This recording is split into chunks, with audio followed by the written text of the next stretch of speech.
ये कहानी जेक के बारे में है जो कि पेंडोरा प्लेनेट का रहने वाला है। ये अपनी फैमिली के साथ बहुत खुश होता है जिसमें इसकी वाइफ और बच्चे हैं। ये बताता है कि मेरे अपने बच्चों के अलावा मैंने 2 बच्चे भी अडॉप्ट किए हुए हैं, जिनमें एक मेरी ही पुरानी साथी की बेटी है जो उसको पैदा करने के बाद मारी गई, और एक और बच्चा है जो कि इंसानों का ही है, क्योंकि आज से कुछ सालों पहले इंसान इस प्लेनेट पर रहने के लिए आए थे जहाँ पे मैं अभी रह रहा हूँ। लेकिन जब वो वापस जमीन की तरफ चले गए तो ये बच्चा इधर ही रह गया। तब से ये मेरे साथ ही रहता है। ये सब बच्चे आपस में बहुत खेलते और एक दूसरे का काफी ख्याल भी रखते हैं। जेक अपने सब बच्चों को सब सिखाता है, जैसे कि तीर चलाना, मछली पकड़ना और भी बहुत कुछ। ये सब बड़े छोटे खुश तो होते हैं, लेकिन एक रात जेक और उसकी वाइफ आसमान में चमकता हुआ एक सफेद तारा देखते हैं। तो जैसे ही करीब आता है तो पता चलता है कि ये तो इंसानों की स्पेसशिप है, तो एक बार फिर से इनकी प्यारी दुनिया में रहने के लिए आ रही है। इंसानों की स्पेसशिप से निकलने वाली आग की वजह से जंगल में आग लग जाती है, जिससे बहुत से जानवर मारे जाते हैं और बहुत नुकसान होता है। इसके अंदर से इंसान निकलते हैं जो बड़े बड़े रोबोट्स के अंदर बैठे हुए थे, और इनकी बहुत बड़ी गाड़ियां भी थी जो रास्ते में आने वाली हर चीज को कुचल रही होती हैं। जबकि जेक और उसकी वाइफ के पास इस तबाही को देख के रोने के अलावा कुछ भी नहीं बचता। पता नहीं इंसान कब इंसान बनेंगे। खैर, अब लैब को दिखाया जाता है जहाँ एक नीले रंग का इंसान जो बिल्कुल जेक और उसकी फैमिली जैसी शक्ल का लग रहा था, वो बेकाबू होकर उठता है और आसपास के लोगों को मारने लगता है। उसको उसके साथी कंट्रोल करते हुए बताते हैं कि आप हमारे कॉलोनल हैं, यानी कर्नल हैं, और आप इंसान ही हैं। हमने आपके मरने के बाद आपको मॉडर्न टेक्नोलॉजी की मदद से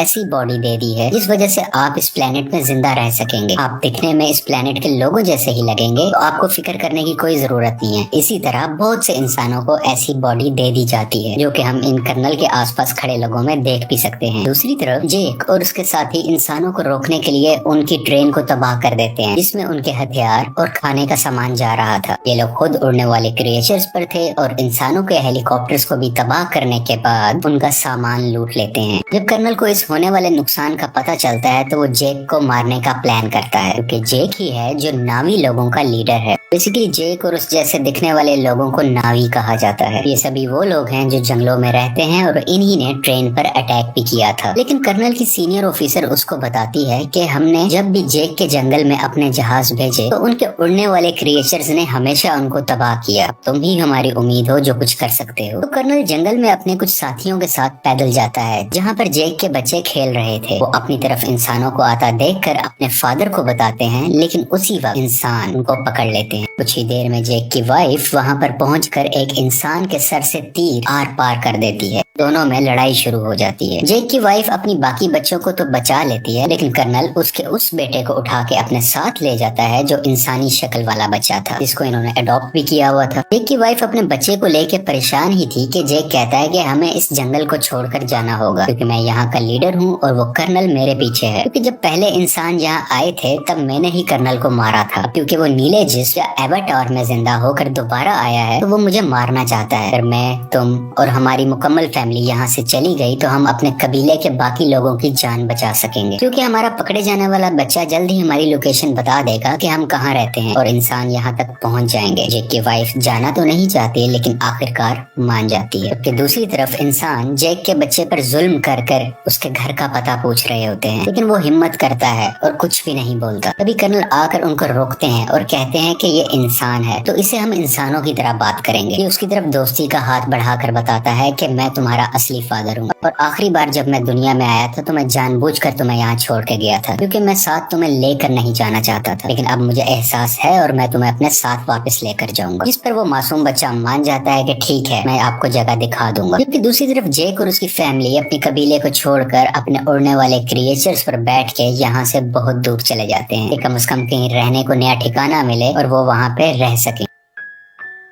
ये लोग पानी के पास रहने वाले नाविस के पास पहुंचते हैं। यहाँ पर रहने वाले लोग हैं तो इसी प्लेनेट के, लेकिन दिखने में सब्ज रंग के होते हैं। ये पानी वाले नावी शुरू में इनका मजाक बनाते हैं, जैसे कि वो कहते हैं कि इनकी दुम पतली है, इनके बाजू पतले हैं और भी बहुत कुछ। तभी पानी वाले लोगों का लीडर आता है और कहता है कि तुम जंगल के रहने वाले हो, तुम्हारी यहाँ पानी के पास कोई जरूरत नहीं है, तुम्हें कुछ नहीं आता कि पानी में कैसे सरवाइव करना है। लेकिन जेक जवाब में कहता है कि हम बहुत जल्द ही सब कुछ सीख जाएंगे और मेरी फैमिली के लिए मुझे आप लोग लोगों की जरूरत है ताकि वो यहाँ पर सही सलामत जिंदा रह सके। ये देख के पानी का नावी लीडर मान जाता है और उनको रहने की इजाजत भी दे देता है। अगले दिन जेक के बच्चों को वहाँ के रहने वाले बच्चे घुमा रहे होते हैं, जबकि जेक का बेटा अपने बालों वाली चुटिया वहाँ के एक क्रिएचर से जोड़ता है तो वो बहुत तेजी से पानी के अंदर तैरता है, जिस वजह से गिर जाता है और वहाँ के सब लोग हंसने लगते हैं। अगले दिन वहाँ के कुछ बच्चे जेक की बेटी को पागल कह रहे होते हैं। इसके अलावा उससे बदतमीजी भी करते हैं, उसको काफी तंग कर रहे होते हैं। तभी वहाँ जेक के बाकी बच्चे भी आ जाते हैं और उस तंग करने वाले बच्चे को मारने लगते हैं। तुमने हमारी बहन को ऐसा क्यों कहा? जब जेक को ये सब पता चलता है तो वो अपने ही बेटे को डांटने लगता है कि तुमने उसे क्यों मारा, वो यहाँ के लीडर का बेटा है, जाओ तुम उससे माफी मांगो। वो जब जाकर माफी मांगता है तो लीडर का बेटा अभी भी गुस्से में था और वो उसको धोखा देना चाहता था, बदला लेना चाहता था। कहता है कि चलो तुम्हें एक अच्छी जगह पर लेके जाता हूँ। वो उसे गहरे पानी में ले जाता है जहाँ पर एक खतरनाक मॉन्स्टर रहता था। वो उसको वहाँ पर जाकर अकेला छोड़ देता है और खुद वहाँ से वापस आ जाता है। कुछ ही देर में पानी के अंदर से तेज मॉन्स्टर आकर उस पर अटैक कर देता है, जिस वजह से वो डूबने लगता है और लगातार मॉन्स्टर उस पर अटैक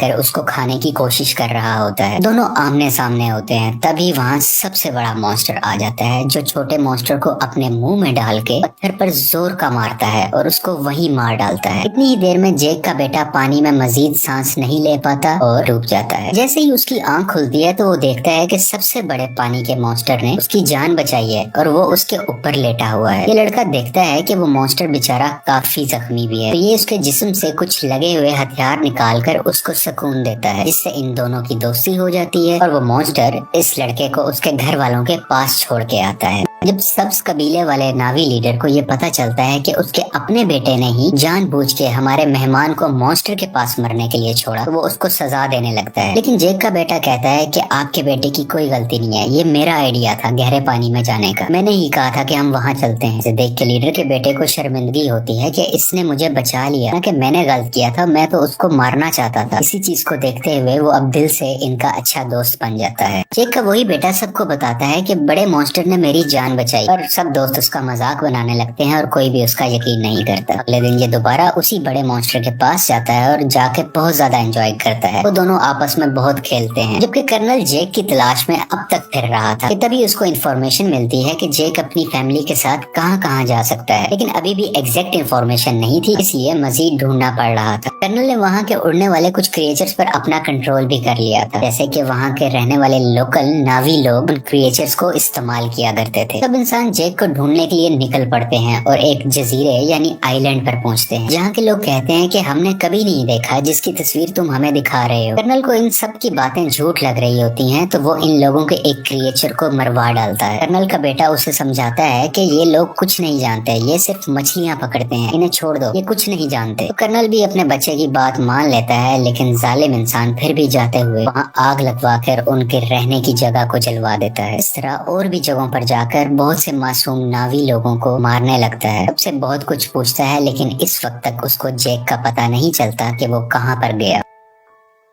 इसी तरह ये सब इंसान पानी वाले एक क्रिएचर को देखते हैं, उस पर भी लोहे की बनी हुई चेन और कुछ छोटे मिसाइल से अटैक करते हैं। इसके अलावा एक ऐसी अल्ट्रासोनिक गन से भी अटैक करते हैं जिससे वो मॉन्स्टर इंसानों पर हमला ही नहीं कर पाता और इंसान इसको बड़े आराम से पकड़ सके। वो बेचारा मॉन्स्टर अपने छोटे बच्चे के साथ तैर रहा होता है, जिसने इंसानों का कभी कुछ नहीं बिगाड़ा था, लेकिन वो दर्द से तड़प रहा था, चीख रहा था और आखिरकार वहीं पर मारा जाता है। उसका छोटा सा बच्चा इर्द गिर्द घूम कर उसको आवाजें दे रहा होता है और इंसान बहुत ही बेशर्मी के साथ खुशी में तालियां बजा रहे थे कि वो अपने मिशन में कामयाब हो गए। ये सब देखकर कर्नल का बेटा काफी तकलीफ में होता है, क्योंकि उसको इन सब जानवरों की फिक्र थी और वो इस होने वाले जुल्म को बिल्कुल बर्दाश्त नहीं कर रहा होता। इंसान उस क्रिएचर को पकड़कर अपने साथ ले जाते हैं, उसके मुंह के अंदर जाकर ड्रिल मशीन से उसके मुंह के ऊपर वाले हिस्से में सुराख करते हैं, जिसके अंदर से एक पीले रंग का लिक्विड निकलता है, जो कि एक ऐसा पानी है कि जो भी पिएगा उसकी उम्र बहुत कम स्पीड से बढ़ेगी, यानी उसको जिंदा रहने के लिए बहुत से साल मिल जाएंगे और वो जल्दी नहीं मरा करेगा। और इस लिक्विड की कीमत भी करोड़ों डॉलर्स में है, इसको ये मार्केट में बेच के बहुत पैसा कमाने वाले हैं। अगले दिन मरने वाले मॉन्स्टर क्रिएचर को सब्ज नावी लोग देख लेते हैं। इसके बाद जेक को बुरा भला कहने लगते हैं कि तुम्हारी वजह से इंसान इधर तक पहुंच गए और अब वो हमारे क्रिएचर्स को मार रहे हैं और बहुत जल्द हमें भी। इसलिए जो भी हुआ सो हुआ। ग्रीन नावी लीडर कहता है कि हम इंसानों से मुकाबला करेंगे। इसके कुछ देर बाद ही जेक का बेटा सबसे बड़े मॉन्स्टर से एक बार फिर मिलने जाता है और देखता है कि उसके ऊपर एक एंकर जैसी डिवाइस लगी हुई है, जिसकी वजह से उस मॉन्स्टर को उस डिवाइस ने वहीं रोका हुआ था और वो वहां से हिल ही नहीं पा रहा था, क्योंकि इंसान उस लिक्विड को हासिल करने के लिए और भी मॉन्स्टर्स को मारने का इरादा रखते हैं। और इस बार बारी है जेक के बेटे के बड़े मॉन्स्टर की, जो साइज में भी बहुत बड़ा है और उसमें से लिक्विड भी बहुत ज्यादा निकल सकता है। इसलिए इंसान अब इस मॉन्स्टर को मारना चाह रहे हैं। बेटा और बाकी भी उसके पास होते हैं, जबकि इंसान इस तरफ बढ़ रहे होते हैं। कर्नल भी इन बच्चों को वहाँ दूरबीन से देख लेता है। जेक और लीडर को पता चलता है कि उनके बच्चे खतरे में हैं और वो अपने हथियार उठाकर उन्हें बचाने के लिए निकल पड़ते हैं। बहुत मुश्किल से बच्चे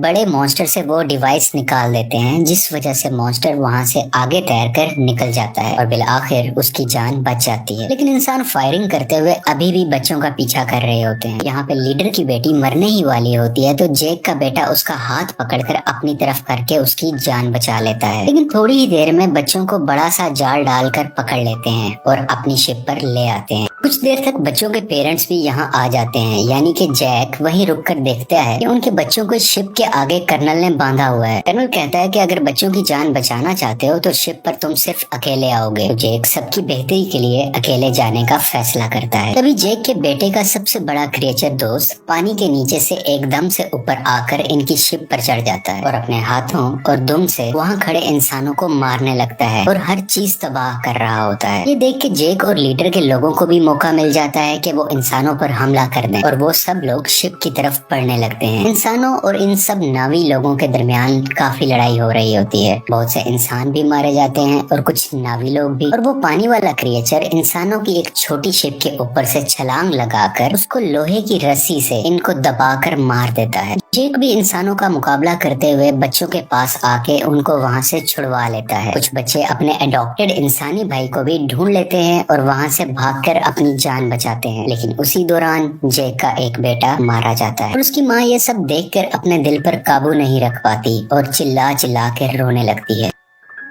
जेक के दो बच्चे फिर से कर्नल ने पकड़ लिए होते हैं और वो लोग इंतजार कर रहे होते हैं कि जेक इनको बचाने आएगा और इसी मौके को देखते हुए हम उसे मार डालेंगे। जेक वहाँ बड़ी खामोशी से आकर धमाका करता है, जिससे हर तरफ आग ही आग हो जाती है। बहुत से इंसान भी मारे जाते हैं। उसकी वाइफ भी बहुत से इंसानों को अपने तीर से हमेशा के लिए खत्म कर देती है और एक इंसान को गुस्से वाली आंखें दिखाते हुए मार डालती है, क्योंकि अभी अभी उसने अपना बेटा खोया था। उसकी आंखों में दर्द था। मौका देखते हुए कर्नल जेक की बेटी की गर्दन पर चाकू रख के उन सबको हथियार डालने का कहता है। लेकिन उसी दौरान जेक की वाइफ वहाँ आकर कर्नल के ही बेटे की गर्दन पर चाकू रख देती है, जिसको देखते हुए कर्नल को उसकी बेटी को छोड़ना पड़ जाता है। फाइनली कर्नल और जेक की आपस में हैंड टू हैंड लड़ाई होती है। इसमें बहुत मुश्किलों के बाद जेक कर्नल का गला अपने हाथों में दबाकर उसे मार देता है और आखिरकार ये जालिम कर्नल पानी में डूबने लगता है। लेकिन कर्नल का बेटा उसे डूबने से बचाकर पानी के ऊपर ले आता है, क्योंकि कर्नल ने उसकी जान जो बचाई थी जब जेक की वाइफ ने उस पर चाकू रखा हुआ था। जब कर्नल कहता है कि बेटा मेरे साथ आओ, तो वो उस पर गुस्सा कर अपनी फैमिली के पास चला जाता है, यानी कि जेक के पास। और इसको देखकर जेक की फैमिली भी बहुत खुश होती है और उसको पहले की तरह ही प्यार करती है। आखिर में जेक अपने मरने वाले बेटे को पानी के अंदर दफना देता है और उस वक्त उसको सब पुराना याद आ रहा था कि मेरा बेटा जो आज मरा है उसको मैंने कैसे अपने हाथों में उठाया था जब वो पैदा हुआ था और आज अपने ही हाथों से दफन भी कर रहा हूँ। और इस फिल्म की कहानी यहीं पर खत्म हो जाती है।